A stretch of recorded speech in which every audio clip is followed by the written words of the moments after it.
Welcome to another Star Rail DPS Showdown. Today, we've got one of the most anticipated matchups of all time, Argenti versus Jing Yuan. Let's not waste any time and start with our first mini competition, the Clash of the Nukes.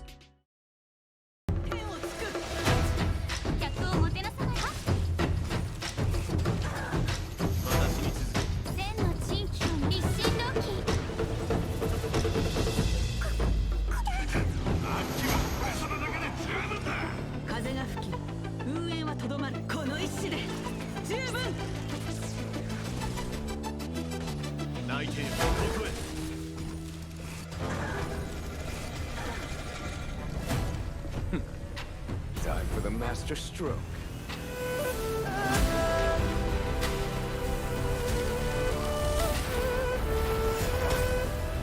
Radiant spirits heed my word. Show no mercy.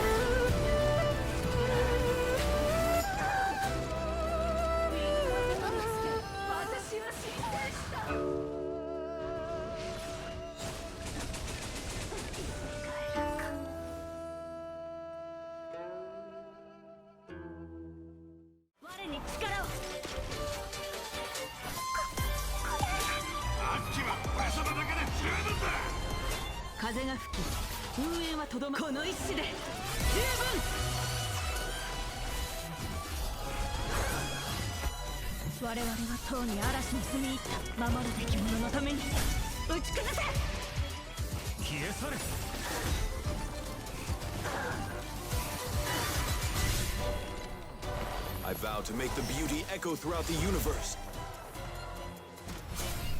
till I draw my last breath.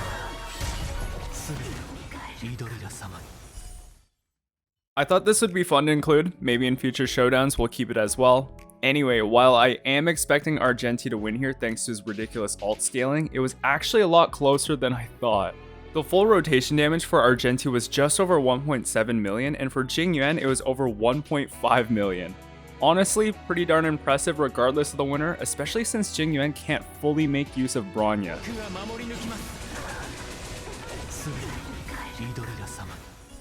This is my Jing Yuan build in case you were wondering, but I'm actually not going to be using mine. My friend Xylus has graciously allowed me to use his Jing Yuan so we can get a nice E0 and S1 comparison of the two. You'll see both their builds in a second here.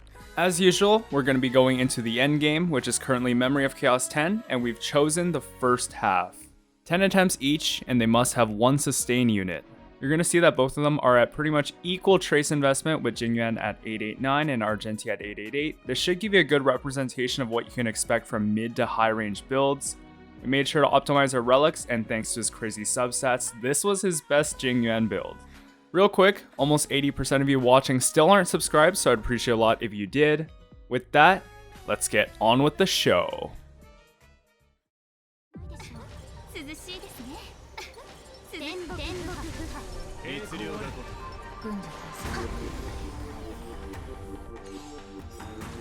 We're going to start with the Jing Yuan side here, immediately press ult on Tingyun, that way she gets a 5 energy on the start of her turn. It's important that you skill here on Pela, otherwise she doesn't get enough energy to ult, and we definitely need it, otherwise we won't be clearing everything here. We don't want to waste any of Lightning Lord's damage, so we definitely need to take out all the small enemies before it drops. Easy 150k with the ult, making light work of all those enemies. He actually gets a lot of energy after clearing it too. He's already over halfway, and Lightning Lord drops now. Not quite enough to take it out, but no worries, we get a few more turns to collect some energy, and then the Turbulence will be able to finish it off.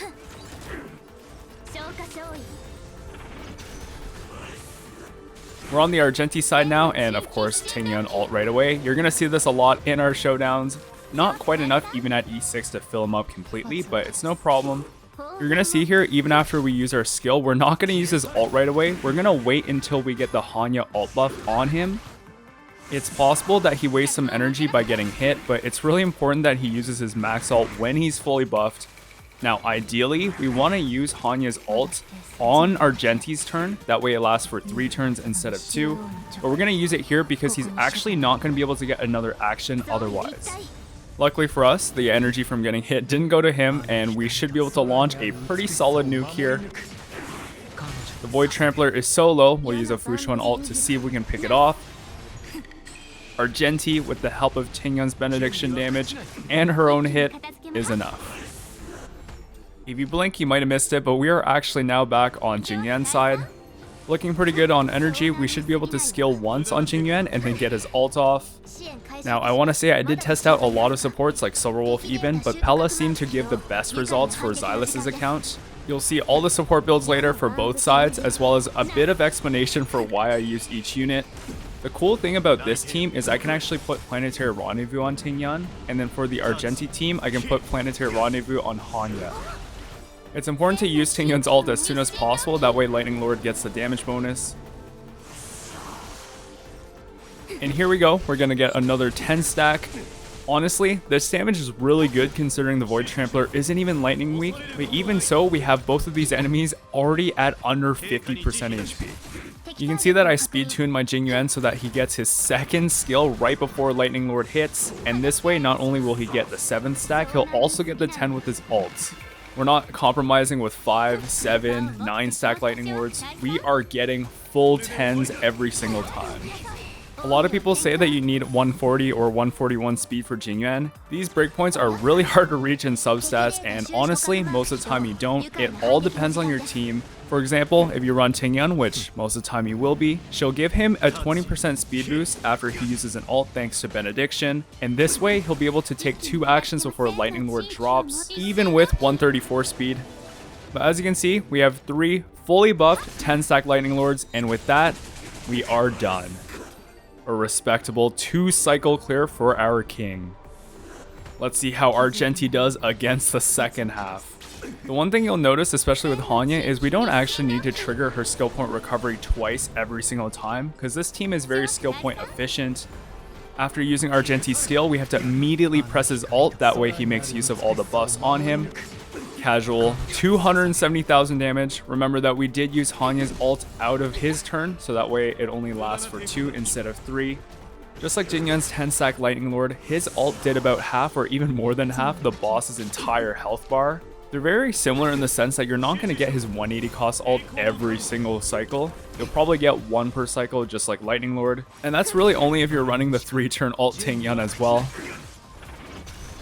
You can see that after the turbulence damage, the bosses are pretty much gone. All we need to do is finish them off. If this fight would have gone longer, you would want to wait until Argenti's turn before using the ult, like I mentioned before. This way, Hanya's buff lasts for 3 turns instead of 2.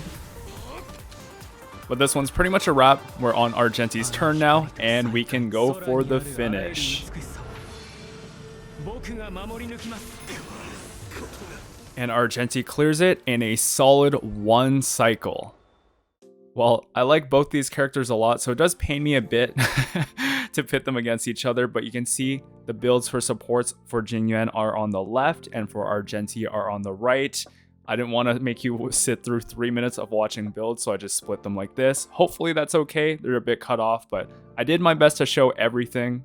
Now, it's definitely worth mentioning that this Memory of Chaos is way more suited to Argenti than Jing Yuan. 2 of the elites are not even lightning weak, so the performance by Jing Yuan is actually really impressive.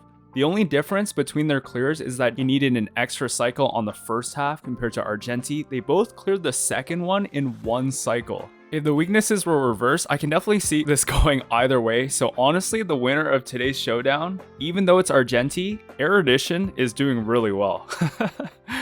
Again, please don't take these showdowns as evidence for who's better than the other. They're mostly made for your entertainment.